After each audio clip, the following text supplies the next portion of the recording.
जनश्रुति के अनुसार एक बार वासुकी नाग मानव का रूप धारण कर पृथ्वी पर प्रकट हुए और कुल्लू मनाली की सुंदरता देखकर मंत्रमुग्ध हो गए।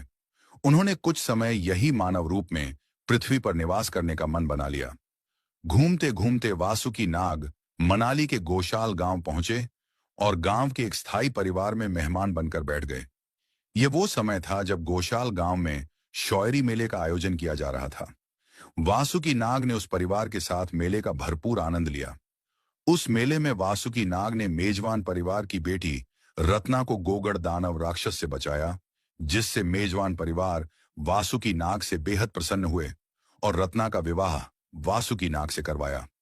एक अन्य किंवदंती के अनुसार वासुकी नाग घूमते घूमते बगीचे में जा पहुंचे, जहां पर सुनैना नामक कन्या सेब के पेड़ पर सेब तोड़ रही थी। वासुकी नाग सुनैना को देखकर सुनैना की सुंदरता पर मंत्रमुग्ध हो गए और सुनैना ने किसी अजनबी खूबसूरत युवक को अपनी ओर निहारते देखा तो सुनैना शर्मा गई और उसके हाथ से सेब की टोकरी नीचे गिर गई। वासुकी नाग ने अपने हाथों से फल टोकरी में भरे और सुनैना की ओर बढ़ गए। परस्पर आकर्षण ने एक दूसरे को एक दूसरे के करीब लाया और दोनों प्रेम के बंधन में बंध गए। एक अन्य मान्यताओं के अनुसार सुनैना का संबंध काइस कोठी के गांव सौर से जोड़ा जाता है। बताते हैं कि सौर गांव की सुनैना गांव के मध्य स्थित सरोवर के किनारे टहल रही थी। तभी उसका ध्यान सरोवर में प्रकट हुए आकर्षक फूलों पर गया। सुनैना सम्मोहित सी पानी में उतर गई। फूलों के पास पहुंचकर उन्हें सहलाने लगी, लेकिन एकाएक सुनहरा फूल सुनैना के साथ पानी में डूबता चला गया।